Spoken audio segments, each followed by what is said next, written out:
IVM. Hi, everybody. Just wanted to ask everyone for a quick favor. We're running a brand survey right now and would really appreciate it if you could let us know what you think about the advertising on IVM. Go to ivmpodcast.com/survey and do let us know. As part of this, we'll be selecting 10 random participants and sending them some IVM swag, so do fill out those surveys.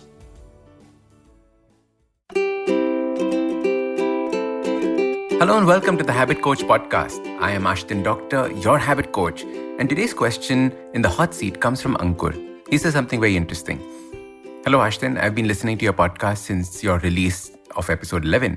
My concern is related to the recent event that occurred where my father, 50 years old, was caught, not red-handed, stealing clothes, bed sheets, towels, money, etc. from his best friend's house, causing immense hurt to him and us. He's lost his jobs in the past due to this habit, and we've tried talking to him about this behavior, but he has no answer and keeps mum about it. Could you please suggest how we can help him improve as a human being and stop him from this compulsive stealing habit? So Ankur, this is a very important question because kleptomania is something that exists within, a large percent of the population as well. Very often it is something that is extremely strange because we end up stealing from our best friends, like you just mentioned. I've known people in the past who've stolen money from their best friends, cameras from their best friends, having people stay over at their house, and suddenly they find a lot of things have disappeared. Now, not getting into the psychology of kleptomania, because that is not the field that I am in. I'm not a psychologist. But what we can do as a family is the same that we can do for anybody in our family who's going through something like this, who's facing an issue. The most important thing for us to do is firstly create a safe space for the person. Very often there's so much shame and there's so much guilt around this, not just from the person, but also us as a family. I am related to this person and this person is doing this. So we start feeling guilty. We start feeling that shame. And as soon as we feel guilty or shame, we feel debilitated. Like we can't do anything. Like there is no way to escape this. And the only way out is to understand that this has happened and create a safe space for both you and your father, or both you and the person involved. What do I mean by a safe space?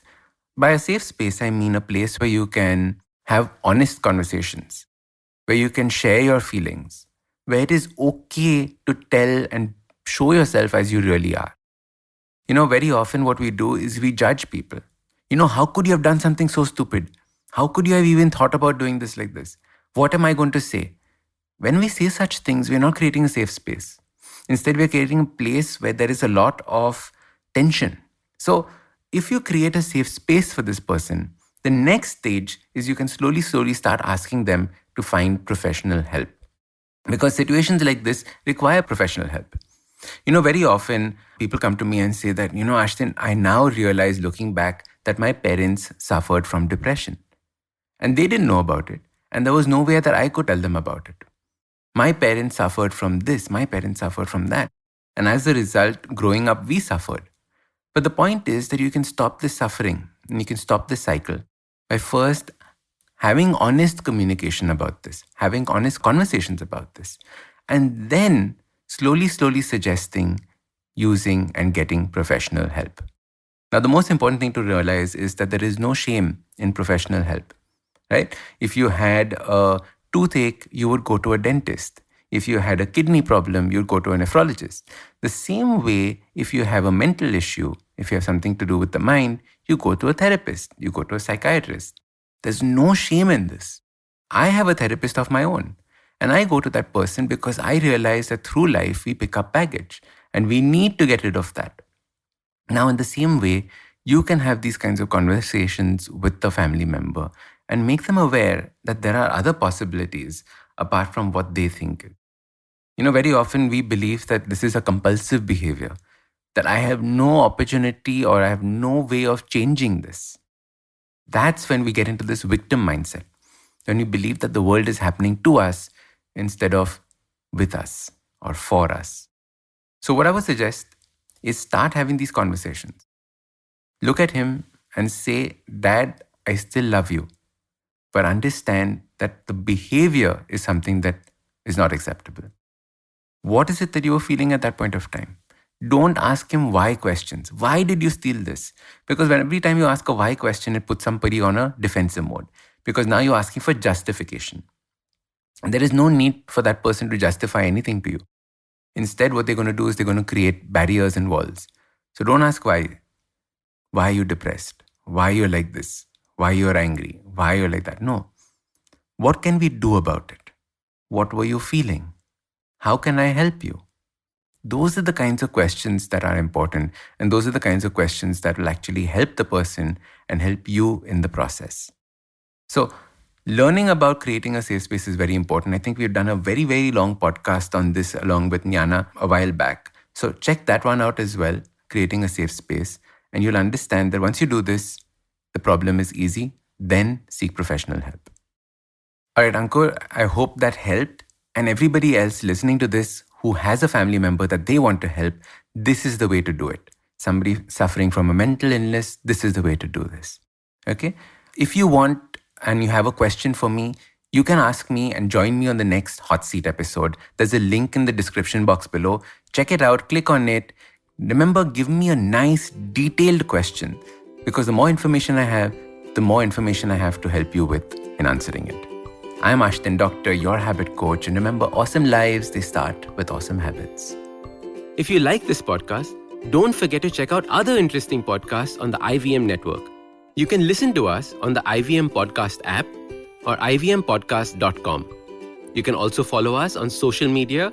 We are at IVM Podcasts on Twitter and Instagram.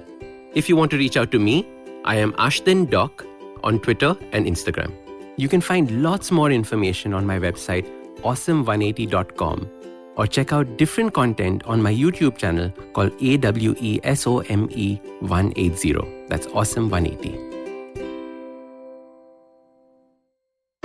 Hello, everybody. It's been another great week on the IVM Podcasting Network. On Advertising is Dead, Varun speaks to the co-founders of Deserve, Sahil Contractor, and Sandeep Jethwani about their business model, their experiences in the investment space, and how the consumer's point of view on money has evolved. On the Wire Talk, Siddharth's in conversation with Srinivas Kodali, an independent researcher and civic hacker, about Aadhaar. On Marathi Kirkitun, Dr. Rajiv and Manik Deshmukh pay homage to the late Ratnakar Matkari by exploring his literary journey. On GBCD, Farhad and Sunitra share their favorite queer icons. And on Cyrus Says, Anjala Taneja, head of advocacy at Oxfam India, talks to Cyrus about the disparities in vaccine distribution. Do follow us on social media. We're IVM Podcast on Twitter, Facebook, Instagram, and LinkedIn. And remember, if you enjoyed this show, or any of our other shows for that matter, please do tell a friend. We appreciate the word of mouth. And finally, we'd like to thank the sponsors on our network this week: Cred, Bank of Baroda Quarter, CoinSwitch Kuber, Slay Coffee, Intel, and Kotak Mahindra Bank. Thank you so much for making this possible.